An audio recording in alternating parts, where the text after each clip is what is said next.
wabarakatuh. Salam sejahtera buat kita semua. Jadi pada kesempatan kali ini saya akan memperagakan bagaimana melakukan pemeriksaan fisik kepada pasien. Ya, tentunya ada beberapa tahap yang harus kita pahami. Yang pertama adalah tahap interaksi. Ya, jadi tahap prainteraksi ini bagaimana kita menyiapkan alat, ya, menyiapkan ruangan. Kalau misalnya membutuhkan privasi, pasang sampiran, ya. Yang kedua adalah tahap orientasi, di mana tahap orientasi ini adalah yang paling utama, yang paling penting adalah bagaimana komunikasi kita dengan pasien, ya, sebelum kita melakukan tindakan, ya. Kita memperkenalkan diri, ya. Kalau misalnya statusnya adalah mahasiswa, ya perkenalkan bahwa saya ini mahasiswa dari S3 Semandala Waluya Kendari. Atau kalau misalnya pegawai atau kita perawat di situ, jelaskan namanya siapa dan dia bertugas, apakah dia tugasnya pagi, siang atau ya. Setelah BASP-nya sudah selesai, barulah masuk ke tahap ketiga, yaitu fase kerja, ya. Jadi pada fase kerja ini, ya, kita memulai untuk melakukan, ya. Jadi kalau kita melakukan pemeriksaan fisik dengan head to toe, berarti mulai dari kepala sampai di ujung kaki, ya. Kemudian masuk ke tahap terminasi. Jadi selalu ada terminasi, mengevaluasi, ya, bagaimana respon pasien. Jangan sampai yang kita lakukan justru pasien tidak merasa nyaman, ya, ataukah tadinya keluhannya belum teratasi, ya. Jadi kita sebenarnya melakukan pemeriksaan fisik sebenarnya pertama adalah kita membutuhkan data, ya, data dari keluhan-keluhan yang dirasakan oleh pasien, apakah itu secara subjektif ataupun keluhan ataupun secara objektif, ya, masalah yang dihadapi oleh pasien. Jadi di sini mungkin bisa dilihat ada beberapa alat, ya, cukup sederhana, tapi ini sangat membantu, sangat penting buat pemeriksaan fisik, ya. Yang pertama itu ini ada namanya sphygmomanometer. Ini sphygmomanometer, ya, yang biasa ada nama manometer ya, raksa, ya. Ini namanya stetoskop, ya. Ini ada fungsi, ya. Ini ada pen light, ya.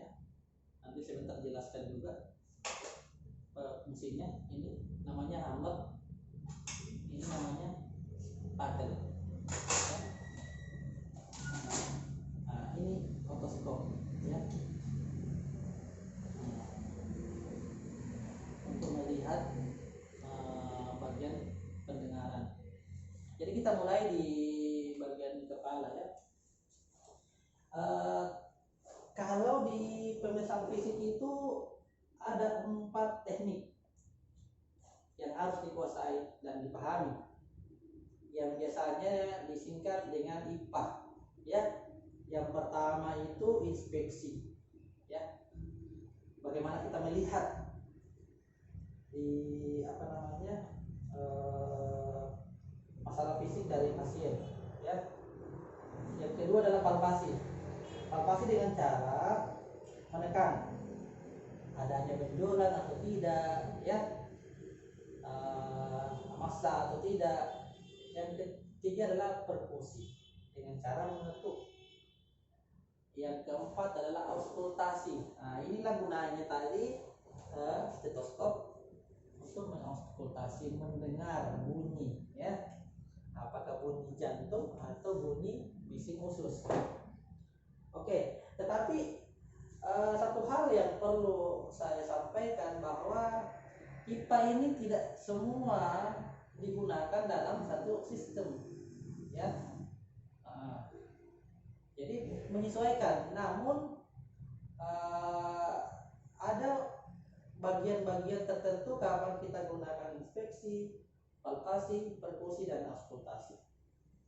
Oke, jadi tadi sudah prainteraksi, sudah orientasi. Assalamualaikum Bu, selamat siang ya. Perkenalkan, nama saya Firman. Saya adalah perawat di Mini Hospital Stikes Mandalawaria Kendari.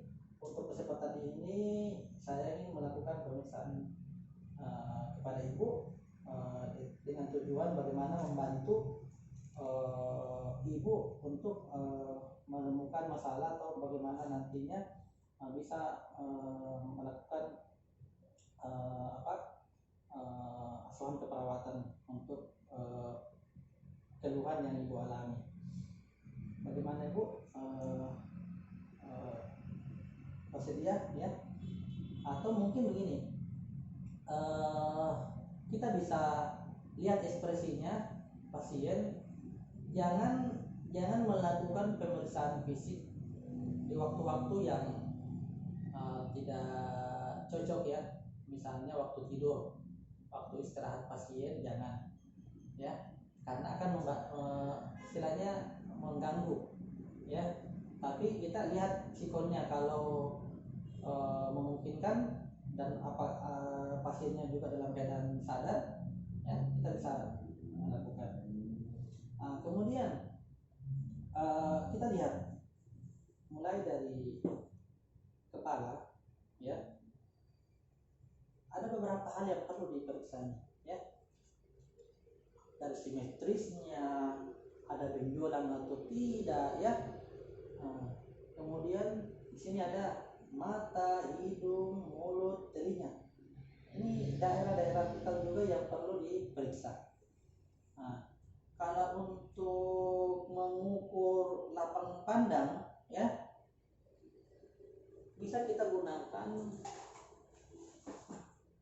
ini namanya Snellen cuff ya.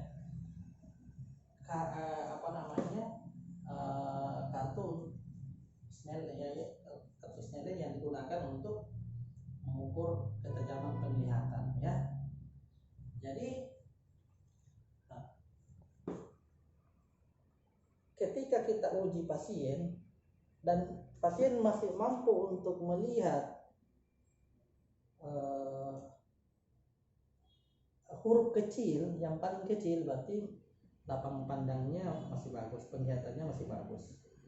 Kecuali dia hanya bisa melihat daerah yang hurufnya besar, berarti dia visusnya agak rendah. Nah itu yang ini. Nah nanti kita laporkan kalau sudah kita temukan masalahnya. Kalau normal ya kita laporkan juga bahwa normal.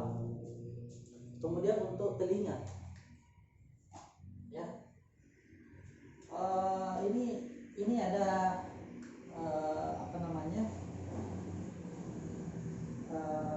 kaca pembesarnya. Ini kalau kita kasih baterai ini dia menyala ini, jadi kita bisa lihat. Misalnya kita ada pemeriksaan telinga, bisa kita lihat kotoran atau apa yang menyumbat di telinganya. Ini gunanya namanya otoskop ya. Kemudian kita bisa lihat inspeksi bagaimana hidungnya ya. Bisa kita palpasi juga apakah ada bengkok atau benjolan ya. Kemudian kita bisa lihat ya. Biasanya kalau pasien dalam keadaan tidak sadar, inilah gunanya kalau pemeriksaan mulut telinga untuk membuka, melihat ya. Tapi ini jangan langsung digunakan ini tanpa diberikan lapisan kain khas ya, karena ini besi ini ya. Jadi kita membuka menggunakan spatel ya. Bisa juga ini tadi pen light. Kalau terlalu dalam kita mau lihat, kita bisa pakai pen light ke dalam untuk melihat ya. Tadi juga ini mata bisa kita gunakan untuk melihat pupilnya, isokor atau anisokor. Apakah dia ini pasien pupilnya masih berdilatasi atau tidak ya, untuk melihat. Kemudian benjolan bagian leher ya, kita perhatikan ada massa atau tidak. Biasanya pada pasien kita temukan pada pasien struma ya, struma. Kalau bahasa apa namanya awamnya itu gondok ya, kalau bahasa medisnya itu struma. Biasanya ada benjolan kita temukan, nah itu perlu diperiksa. Kalau kita menemukan dan kita mencurigai, maka lakukan pemeriksaan lab untuk melihat ya enzim dan zat-zat yang bisa memicu untuk terjadinya struma. Nah, kemudian pemeriksaan bagian dada ya. Nah, kemudian kita mau dengar bunyi jantung ya. Bunyi jantung kita menggunakan stetoskop ya. Itu. Nah, bisa juga kita gunakan stetoskop untuk bagian abdomen ya, untuk mengetahui bisin ususnya ya. Jadi kita hitung berapa bisin ususnya ya. Biasanya pada pasien diare bisin ususnya meningkat. Nah itu.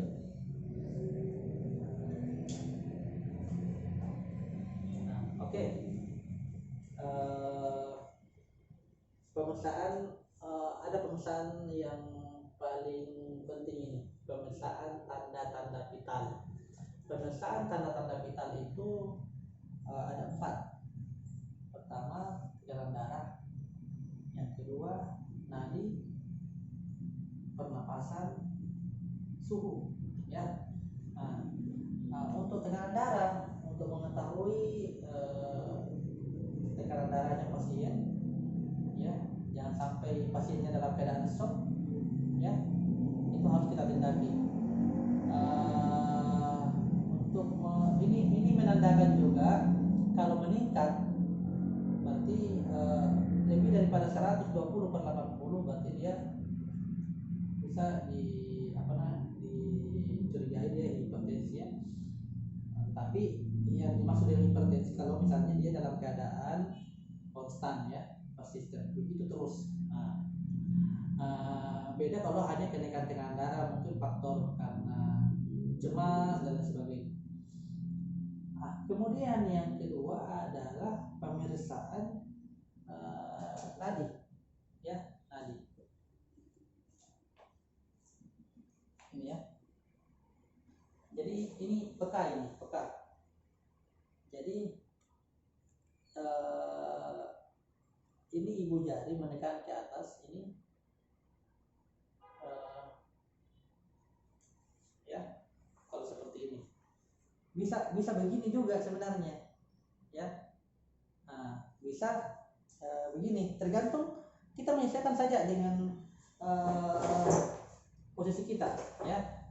Bisa kalau seperti ini bisa ya. Ya, supaya lebih terasa ketimbang begini kan, ini lebih terasa ya. Yang ketiga adalah pemeriksaan pernapasan. Kalau nadi itu berkisar 60 sampai 100 nilai normalnya. Lebih daripada itu, lebih daripada 100 itu namanya takikardi. Kalau di bawah 60 itu namanya bradikardi ya. Jadi harus diketahui berapa nilai normalnya.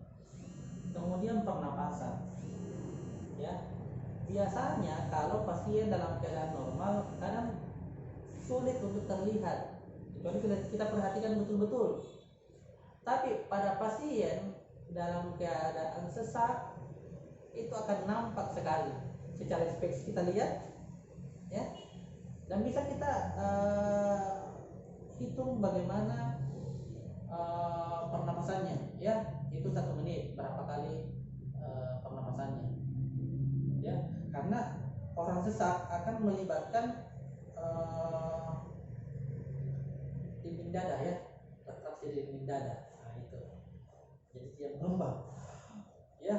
Tapi kalau dalam keadaan normal, kalau seperti ini, apalagi kalau pakai baju, tidak terlalu kelihatan, berarti dia normal. Jadi kisarannya sampai 24. Lebih daripada itu bisa dia dalam keadaan sesak. Kemudian yang keempat adalah pemeriksaan suhu, ya. Pada pasien, sebagian besar pasien yang mengalami peningkatan suhu itu perlu dicatat sebagai laporan, karena kalau berbicara suhu, peningkatan suhu itu identik dengan adanya infeksi, ya. Adanya infeksi dalam tubuh itu, atau proses imun, ya. Itu yang perlu diketahui. Itu tanda-tanda vital, harus, itu wajib itu di yang keempat tanda-tanda vital itu. Kemudian tadi kita lanjut ke bagian ini, lutut, untuk mengetahui refleksnya dengan cara diketuk, ya, diketuk. Biasanya pada dalam keadaan pasien berdiri duduk, bisa dilakukan seperti ini, ya. Yang penting ini menggantung, terpukul langsung dia, berarti refleksnya masih bagus. Ini cuma karena tidak ada orang coba, jadi hanya tekniknya saja yang saya sampaikan. Kemudian pemeriksaan sampai kuku jari pun perlu diperiksa, ya, bagian kakinya ada lecet atau tidak, bagian kaki ada fraktur atau tidak, itu perlu, ya, dilakukan pemeriksaan, ya. Oke, baik, untuk pemeriksaan fisik sampai sini dulu. Nanti dilanjutkan pada tahap diskusi supaya lebih mudah dipahami. Jadi kita interaksinya nanti pada saat diskusi nanti, ya, yang kurang dipahami bisa langsung ditanyakan. Saya kira cukup. Terima kasih. Assalamualaikum warahmatullahi wabarakatuh.